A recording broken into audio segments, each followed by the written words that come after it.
O texto que vem em mente, meus irmãos, é Lucas capítulo 10, o final, a última perícope, dos versos 38 ao 42, o famoso encontro de Jesus com Marta e Maria.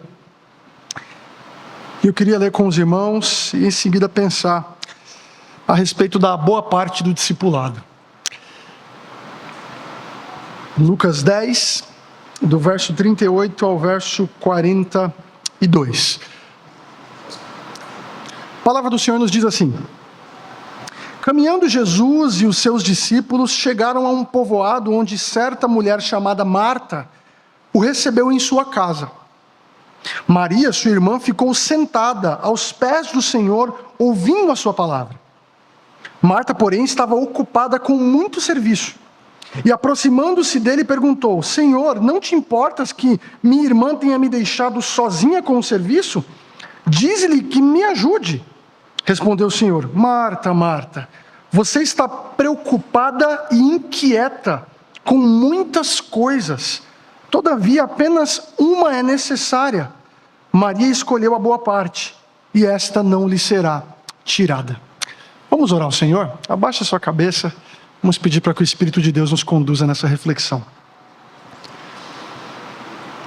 Pai eterno, Pai do nosso Senhor e Salvador Jesus Cristo, o mediador, ó Pai, ao qual preparou um novo e vivo e definitivo caminho de acesso à Tua presença. Nós nos voltamos a Ti pedindo que o Senhor, ó Pai, a maneira como o Senhor sempre faz, por meio da Tua voz, da Tua palavra, o Senhor nos modele, o Senhor continue a nos sensibilizar a respeito da Tua doce presença e a transformar nossas vidas conforme a imagem do Teu Filho Jesus Cristo. Pai, nos proporcione nesse momento agora, um momento em que o Teu Espírito, por meio da Sua Sagrada Escritura, possa falar poderosamente ao nosso coração. Essa é a nossa oração, é a nossa expectativa, no santo nome de Jesus Cristo nós oramos. Amém. Meus irmãos, o que é mais importante no relacionamento com Deus? Existem questionamentos que nós podemos considerar como simples, mas que com um pouquinho de reflexão a gente percebe que a resposta para eles nem tanto. O que é mais importante quando a gente pensa na nossa relação com o Senhor? O vertical, se eu tenho entendido bem de tantas vezes que eu tenho vindo aqui, a ênfase é justamente nisso, na presença de Deus. E no quanto nós muitas vezes nos distraímos a respeito dessa presença. E essa presença, ela faz isso, ela nos lembra de quem nós somos, ela nos lembra de onde nós fomos tirados, e ela traz para nós esse santo temor, não é? À medida que a gente contempla quem Deus é, a gente percebe que nós não estamos diante de qualquer um. Na história da teologia, muitas maneiras foram usadas para descrever ou melhor, traduzir o que significa Deus ser santo. E dentre elas, uma muito conhecida é de que Deus é outro. Ele é outro, ele é totalmente diferente, ele é singular. Dizer que Deus é santo é dizer que Ele é outro, mas esse outro Ele nos quer. Não porque precisa de nós, não porque nós temos coisas grandiosas a dar a Ele, mas simplesmente porque Ele nos quer. Nós cantamos aqui, nós amaremos até o fim porque Ele nos amasse primeiro. Deus é esse que nos chama para uma relação com Ele, mas eu repito, o que é mais importante nessa relação? O que cabe a mim e a você, a nós como corpo de Cristo, respondermos nessa relação? Quais são as exigências que o próprio discipulado com Jesus e a jornada com Ele tem para nós? A gente não pode negar, meus irmãos, que serviço talvez seja uma das respostas mais imediatas que nós podemos dar. Deus espera que nós venhamos servi-lo. E talvez você já tenha uma bagagem aí repleta de formas, de períodos em que você serviu de determinada forma, serviu às vezes cantando, ensinando, enfim, serviço. Porém, a gente não pode negar que o serviço ele é coberto de desafios na jornada cristã. Quem aqui nunca foi frustrado no serviço ao Senhor? Obviamente não por causa de Deus, mas justamente por causa da vida como ela é, debaixo dessa realidade de pecado. Viver em nome de Deus é um desafio. Viver no serviço ao Senhor também é um desafio. E isso traz para nós o quê? Frustrações. Mas, meus irmãos, quantos de nós também não somos e já não fomos tentados no serviço? Tentados a receber os aplausos, tentados a receber os holofotes sobre nós, tentados a sermos reconhecidos como os eleitos, não como a Escritura coloca para nós, mas como aqueles que receberam um patamar diferente na comunidade de Jesus e que devem receber dignidade maior. Quando a gente começa a pensar sobre o serviço e na maneira como a gente se relaciona com Deus, a gente talvez pode se distrair com isso. E o meu intuito ao pensar nesse texto é justamente convidar cada um de vocês a pensar no nosso relacionamento com Deus. E nesse processo de se relacionar com Ele, o que de fato é mais importante? Aquilo que nós fazemos ou diante de quem nós estamos? E aqui, nessa noite, eu pretendo pensar com os irmãos a respeito da boa parte do discipulado com Jesus. Que nada mais é do que estar aos pés deles, meus irmãos, aos pés dele, e ser conduzido por sua palavra. É isso que importa. É isso que é o mais importante na jornada com Jesus. Se talvez você tenha dúvidas do que responder a respeito do que é mais importante no relacionamento com Deus, eu me arrisco em te sugerir algo. A boa parte com Jesus é estar aos seus pés e ser conduzido por suas palavras. O que nós fazemos não entra no plano primordial.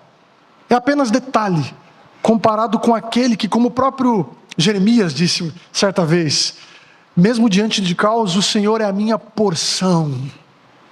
Deus é um bem nosso, porque Ele se entregou por nós, e Ele é a dádiva maior pela qual eu e você precisamos ansiar.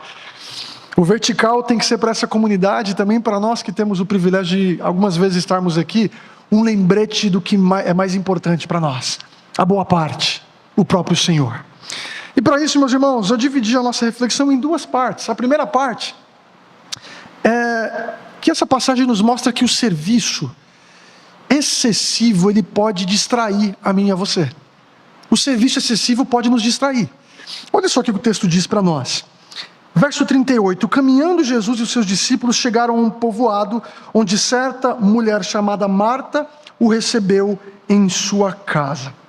Marta e Maria, possivelmente aqui, são as mesmas mulheres relatadas em João capítulo 11. Se você lembra muito bem do relato da ressurreição de Lázaro. Ou seja, eram mulheres que faziam parte do núcleo de Jesus, mas que tinham algum grau de intimidade mais profundo com ele. Lucas não narra que a chegada de Jesus e seus discípulos foram um povoado, possivelmente Betânia, e a gente pode ver isso lá no próprio capítulo de João, capítulo 11, 18, que era um povoado ali próximo mesmo da região de Jerusalém. Como vocês sabem, acredito que os mais letrados aqui teologicamente vão saber muito bem que a região ali de Jerusalém ela é um tanto quanto difícil de peregrinar por ali. Às vezes 3, 4 quilômetros se torna uma jornada muito maior devido às dificuldades do ambiente. Então nós temos aqui Jesus possivelmente chegando aqui com os discípulos na casa de Marta e Maria. E eu digo os discípulos porque o texto não é claro para nós, mas a reação de Marta e Maria talvez sugira para nós que Jesus estava acompanhado. E Jesus, quando ele chega ali, é muito interessante vermos o contexto do capítulo 10. Porque Jesus enviou 72 discípulos, para que eles fossem em nome dele, a servirem, curarem, enfim, realizarem obras ali, que de alguma forma também sinalizassem que o Messias havia chegado ali. Os discípulos depois a fazerem isso, voltam até Jesus. Jesus tem um diálogo com eles, mas entre o encontro de Jesus com Marta e Maria e esse momento nós temos uma parábola aqui. E essa parábola é a parábola do bom samaritano, ela não está aqui à toa. Na construção que Lucas faz, Lucas quer que nós, ao lermos esse texto, percebamos que Jesus quer trazer de alguma forma para nós a importância do serviço, em nome dele, mas sem se esquecer do relacionamento com ele mesmo. Não é à toa que ele tem esse relato aqui em seguida. Mas o que é curioso, meus irmãos, é que o fato de Jesus ir com os discípulos mostra uma postura de uma das mulheres que muitas vezes a coloca como uma vilã, não é? A gente lê muitas vezes o texto de Marta e Maria e a gente coloca um contraponto entre Maria e Marta. Mas o texto vai colocar para nós, vamos tentar pegar os detalhes aqui. O texto diz o seguinte, que eles chegam a povoado onde certa mulher chamada Marta o recebeu em sua casa. Marta possivelmente era mais velha, por ser colocada como aquela que é a que tem a autoridade sobre o lar, e é o nome dela que é um nome associado à casa que Jesus está indo. Mas o texto coloca para nós que Maria, sua irmã, ela ficou sentada aos pés do Senhor, mas Marta estava ocupada com muito serviço. Serviço é algo importante. E como nós já falamos aqui no início, o serviço faz parte do nosso relacionamento com o Senhor. Deus não nos chamou para passividade. Ele não chamou cada um de nós aqui para recebermos um nome que é dele e a partir disso aguardássemos apenas seu retorno sem termos nenhum movimento de representação do seu reino. Muito pelo contrário, o Senhor Jesus nos incentiva para que as nossas boas obras brilhem diante dos homens, para que os homens glorifiquem ao Pai das luzes. Então um ponto para nós não é olhar para esse texto como se Jesus, estivesse aqui, que é Deus, estivesse aqui negando o valor do serviço. Não é esse o ponto.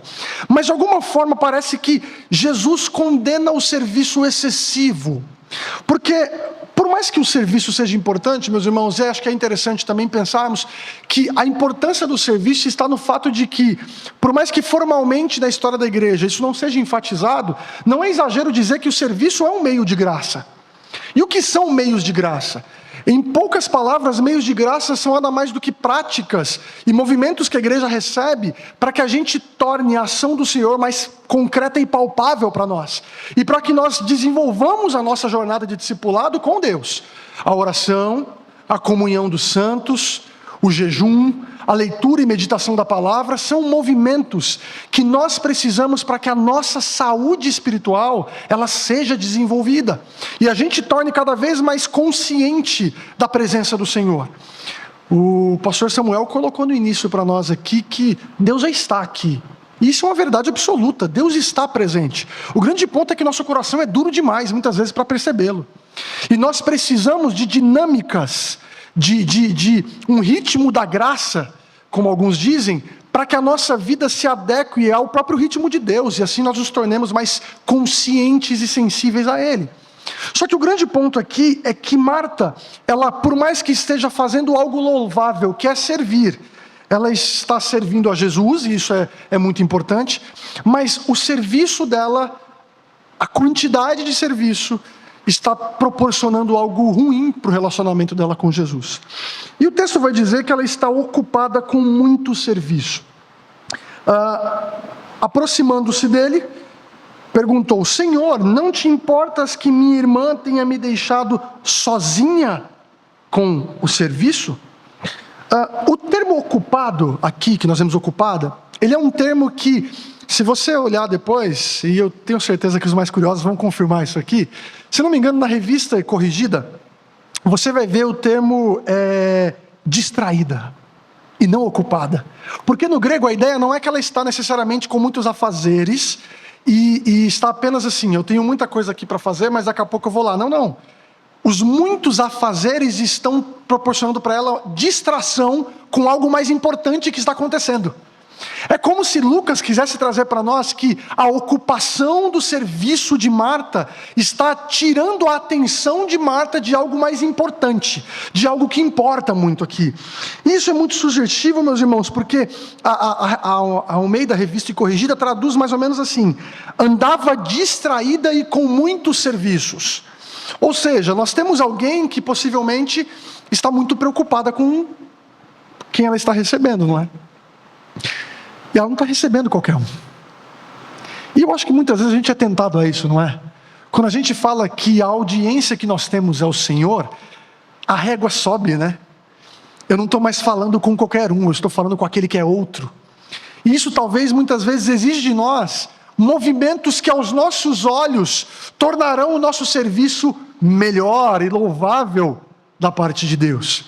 É como se Deus olhasse para nós e a gente quisesse ouvir: servo bom e fiel, meu filho amado em quem eu tenho muito prazer.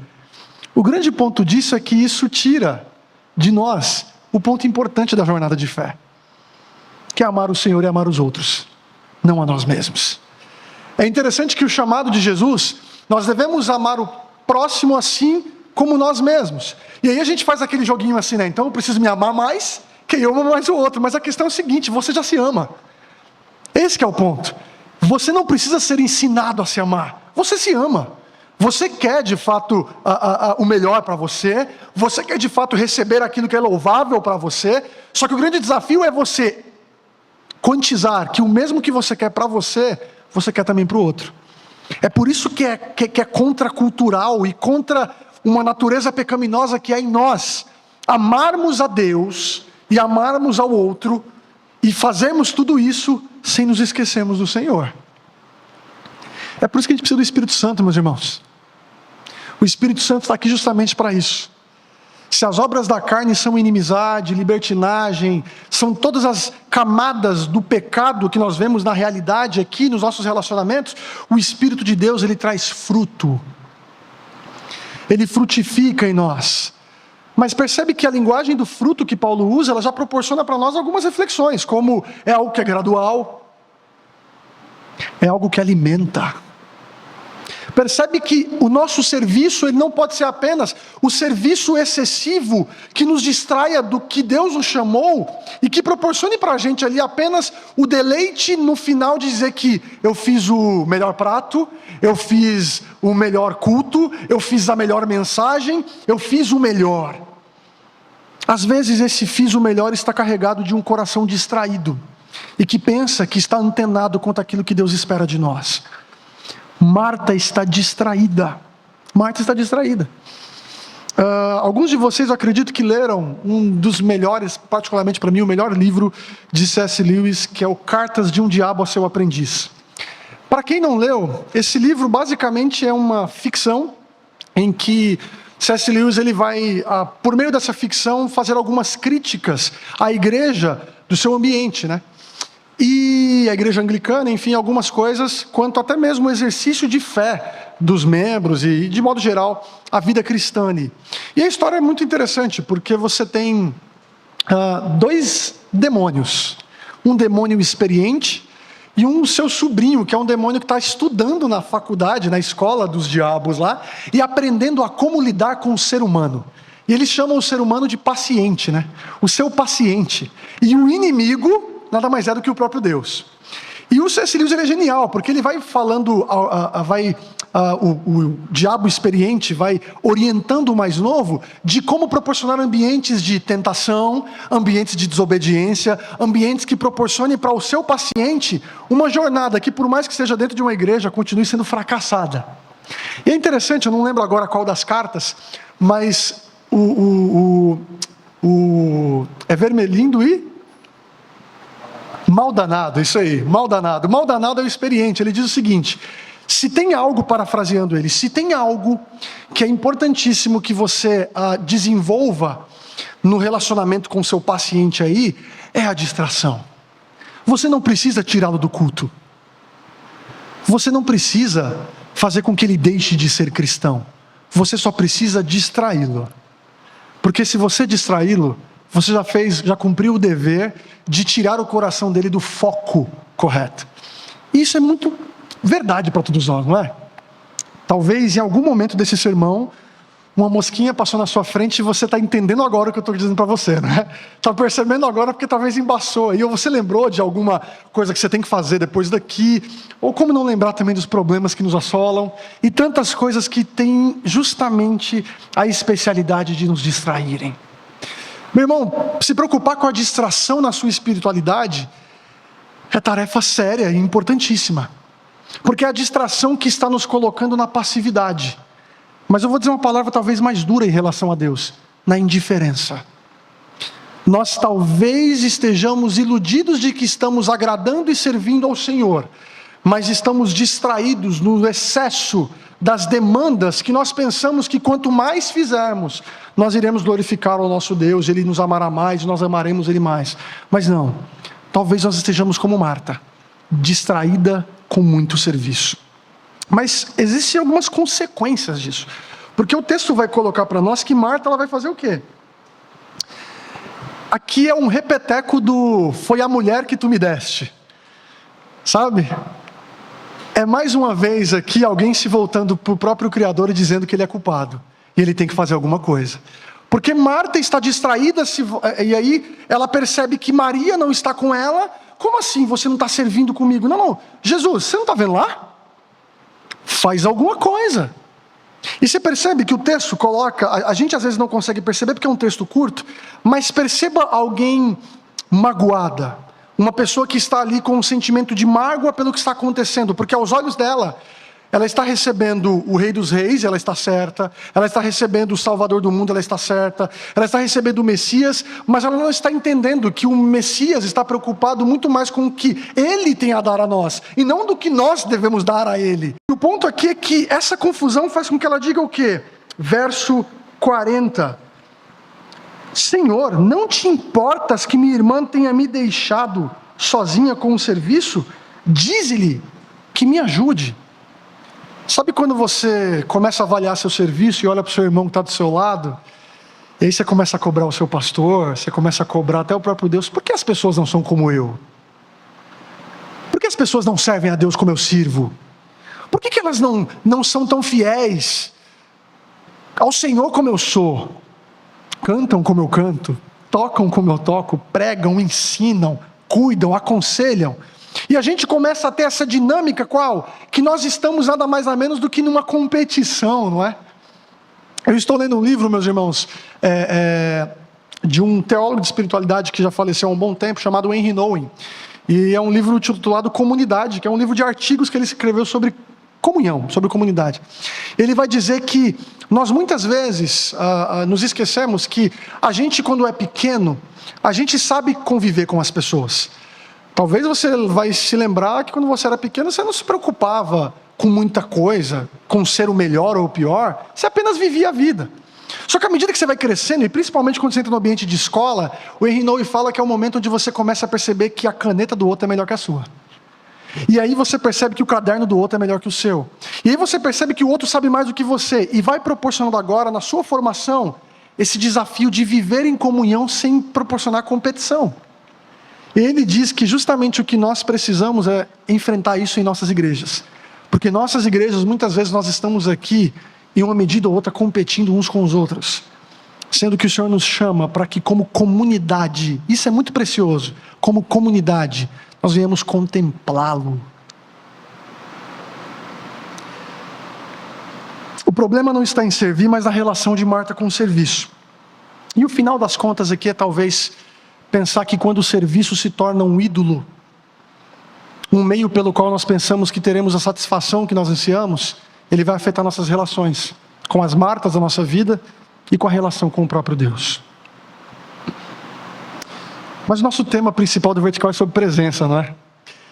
E a segunda lição, meus irmãos, é justamente de que o discipulado, o discípulo, ele nunca deve estar ocupado demais para se sentar aos pés de Jesus. Se o serviço excessivo pode distrair você, lembre-se que você nunca deve estar ocupado demais para se assentar à mesa com Jesus. João Calvino dizia que quando ele gastava tempos de oração, ele gastava algumas horas, 1, 2 horas orando. E quando ele tinha muitos afazeres e as coisas complicavam muito mais, ele orava 4 horas. A gente muitas vezes tem aquela dinâmica do tipo, Deus sabe, né?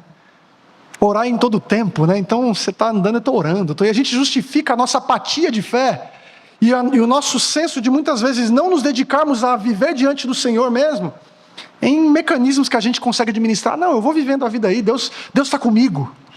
Eu estou orando em pensamento. Eu estou dirigindo, eu estou orando. Por favor, tome cuidado. Eu estou orando. Mas o grande ponto é que, meus irmãos, as disciplinas de fé, elas precisam ser intencionais. Você precisa de fato ser alguém desejoso de estar aos pés do Senhor. Você precisa ser alguém que realmente, quando está nos seus afazeres e percebe que veio aquele lapso de eu não orei hoje, ore. Se você puder fazer isso, ore.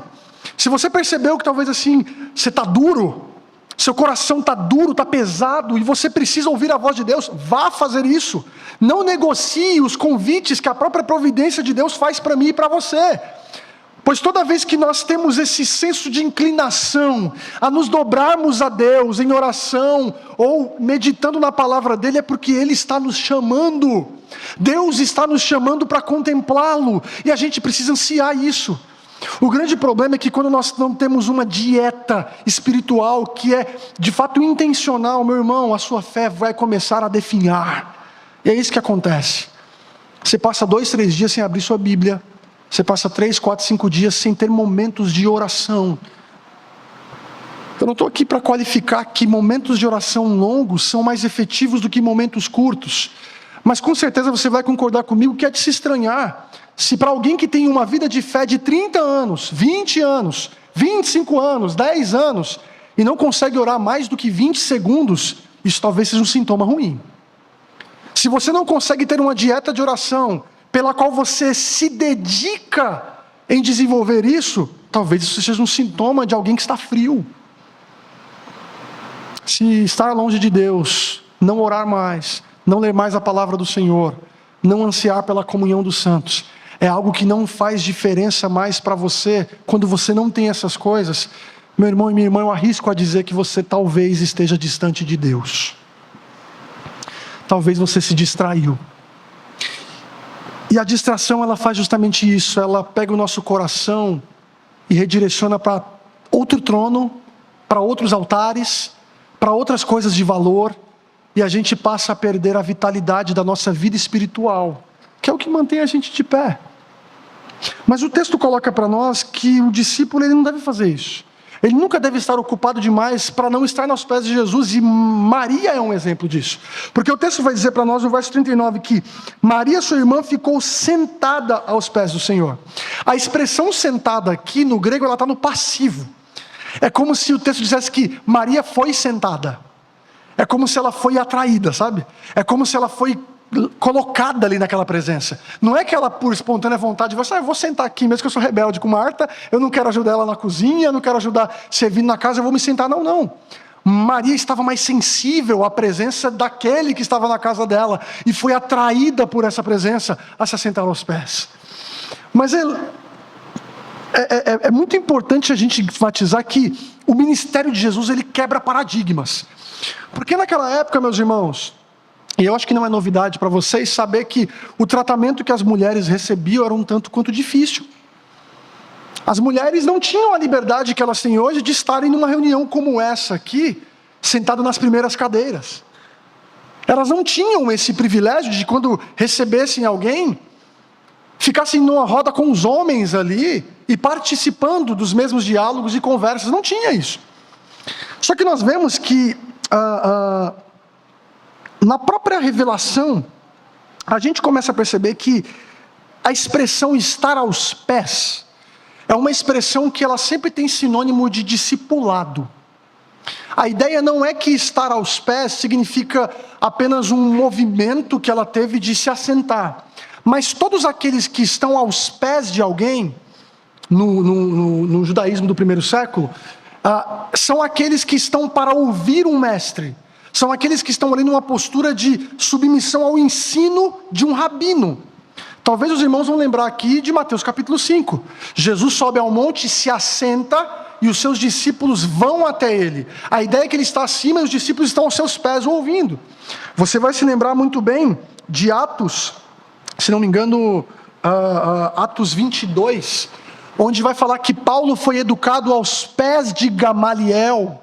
Porque justamente a linguagem de estar aos pés é o sinônimo de que esta pessoa que está aos pés está em um relacionamento de discipulado com esse outro. Então o grande ponto aqui é que há uma quebra de paradigma. Porque nós temos uma mulher aqui agora, que está assumindo essa relação de discipulado que era só privilégio de homens. Era somente homens que eram convocados para serem discípulos, mas Jesus vem justamente para fazer isso, meus irmãos. Para mostrar para nós que na presença dele não há mais nem judeu, nem grego, nem homem, nem mulher, nem escravo, nem livre, mas todos somos como ele, e aperfeiçoados à imagem dele, filho de Deus por adoção. Isso é maravilhoso para nós, isso tem que aquecer seu coração, isso tem que tornar você cada vez mais digno, não pelo que você faz, não por quem você é, mas por quem você se tornou nele. É por estarmos em Jesus, é por nos achegarmos a Ele, que nós somos dignificados, e que agora somos aquele que temos nas nossas mãos a boa parte. Porque o diálogo depois, Jesus responde Marta. E como eu disse, a tendência de olhar para Marta como uma vilã, a resposta de Jesus é diferente. Porque Jesus não responde com grosseria e Jesus não faria isso. Mas o grande ponto é que ele coloca para ela: Marta, Marta, você está preocupada e inquieta. Você está preocupada e inquieta, ou seja, você está distraída e gastando suas forças e energias em coisas que não importam aqui agora. Eu vou fazer uma inferência aqui, meus irmãos, e eu arrisco a dizer que Jesus agradeceu Marta. Marta, obrigado pelo que você está fazendo. Obrigado por demonstrar seu amor, mas entenda uma coisa. Mais importante do que você tem a dar para mim, eu repito o que eu disse anteriormente, é o que o próprio Jesus possivelmente pode ter dito para ela: é o que eu tenho a dar para você. E isso talvez esteja implícito na boa parte que ele coloca que Maria escolheu. Meus irmãos, quando nós pensamos a respeito da boa parte, justamente da ênfase que Jesus dá, uma coisa só é necessária. É como se Jesus voltasse para Marta e dissesse: Marta, o que é mais importante de tudo é que no relacionamento comigo você seja conduzida por mim. E não necessariamente fabrique no seu próprio imaginário aquilo que você deve fazer por mim. Isso é muito importante para nós, meus irmãos. Porque talvez muitos de nós, pelo tempo de caminhada que nós temos em uma igreja, em um ministério, nós sejamos tentados a pensar que nós já sabemos tudo e já temos tudo nas mãos para sermos discípulos fiéis. A gente talvez olhe para aqueles que estão começando na fé e pense: eu acho que eu vou mostrar para ele porque eu tenho o pacote completo aqui do discipulado ideal. Você é incentivado a justamente pegar os pequeninos e levarem eles à maturidade por meio de relacionamentos intencionais de discipulado. Mas existe um grande ponto aí que a gente se esquece. Eu não sei os irmãos, mas eu tenho grande dificuldade com a expressão discipulador. Porque por mais que eu entenda que nós de alguma forma somos discipuladores, essa palavra para mim sempre vem carregada de um desejo de ser Jesus. De um desejo de ser aquele que vai determinar a jornada e o caminho do outro. E não de um discípulo maduro, que está andando com um discípulo mais fraco, e os dois seguindo o grande mestre. O grande ponto aqui da boa parte, meus irmãos, é justamente esse. Nós precisamos ser alimentados pelo próprio Deus. E aqui vai a pergunta, caminhando para a nossa conclusão: o que tem alimentado sua espiritualidade? Será que talvez você se sente satisfeito sempre que você cumpre os protocolos dominicais? Eu fui à igreja, eu cantei, levantei minhas mãos, eu dei uma palavra legal para uma pessoa, eu decorei um verso bíblico, eu li a Bíblia todos os dias essa semana, e eu estou lá dando um bom testemunho no meu trabalho. Tudo isso é importante? Sim. Mas quando a nossa vida vira protocolar, a gente começa a fazer a listinha, né? Orei, li a Bíblia, conversei com o pastor, li a Escritura e aprendi que eu tenho que orar pelo pastor Silvio, que ele é o pastor presidente aqui, tenho que orar para os demais pastores e tal. Ou seja, a gente começa a tornar a vida cristã como algo que a gente administra, né? Que a gente sabe a maneira pragmática, vamos dizer assim, né? De ter o sucesso diante de Deus. Meu irmão, se isso está alimentando você, eu quero dizer para você que você está muito longe do Senhor, que você está muito distraído, que você está preocupado, que você está inquieto e que você perdeu a boa parte. De que adianta servir o mundo inteiro e perder sua alma? Maria escolheu a boa parte. E é interessante como termina o texto, porque o texto diz assim: Maria escolheu a boa parte, e esta não lhe será tirada. Eu pensando nesse texto, quando eu preparava a reflexão, em tanta infinidade de aplicações que a gente pode fazer, como alguém que crê na soberania de Deus, e no ato gracioso do Senhor de nos convencer dos nossos pecados, de irresistivelmente nos atrair para Ele, e de nos garantir que nós chegaremos no final como bem-aventurados diante dEle e entraremos no teu gozo, é saber que uma vez na presença de Deus, uma vez para sempre. Isso nunca será tirado de nós. Seus pecados, meus irmãos, os pecados de vocês não são capazes de separar vocês do amor de Deus. Os nossos fracassos de fé não são capazes de fazer isso. as pessoas que nos machucaram, e até mesmo aquelas que nós machucamos, nós não temos em nossas mãos a capacidade de nos separarmos do Senhor. Porque hoje nós somos sustentados por esse amor que nos atraiu a sentarmos a seus pés. E na presença de Deus sermos alimentados por Ele. E por sermos alimentados por Ele, nós temos hoje poder do alto para vencer os pecados que nos assolam, os fracassos da nossa espiritualidade, para vencer nossas inquietações, preocupações e ajudar o nosso coração distraído a se voltar para o trono correto, para o Senhor. Essa é a boa parte. Deus, e somente Ele. Somente o Senhor, somente o Senhor. A presença do Senhor é para alguns o principal tema da Escritura. Porque justamente esse é o problema que se desencadeia depois do pecado. Nós fomos expulsos do jardim, meus irmãos. Querubins estão lá, diante do Senhor, e ninguém consegue acessar a presença de Deus por si só. Mas o grande ponto é que o segundo Adão, Jesus Cristo, aquele que veio por nós, Ele adentrou o lugar santíssimo, como sumo sacerdote diante de Deus, apresentou a oferta perfeita por mim e por você, para que nós hoje não pudéssemos mais nos prendermos, não estivéssemos mais presos a serviços e sacrifícios que nos tornassem aptos a chegar à presença do Senhor, mas é Ele, é nos achegando a Jesus. Na presença do próprio Jesus, nós somos conduzidos por esse novo e vivo caminho, a presença de Deus. É isso que eu e você precisamos, nos lembrarmos daquilo que nós somos muitas vezes, especialistas em esquecer. Deus nos quer, Deus te quer, Deus deseja você, não porque você tem coisas a dar, mas porque Ele simplesmente te quer, por te amar. Essa é a boa parte, essa é a boa parte do discipulado, meus irmãos. Se Jesus um dia chegou na sua vida, se você está sentado aos pés do Mestre, o que a palavra de Deus chama você a fazer hoje é ouvir a voz dEle, ouvir a voz do Mestre, e saber que estar aos pés de Jesus é a boa parte que nunca será tirada de nós.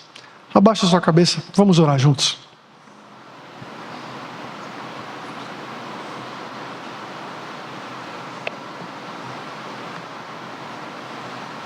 Santo Deus, eterno Pai, nós o louvamos, Senhor.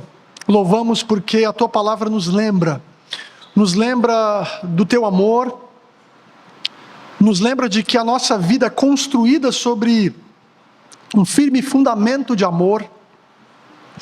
Nós lembramos, ó Pai, de que não há nada em nós que tenha impressionado ao Senhor,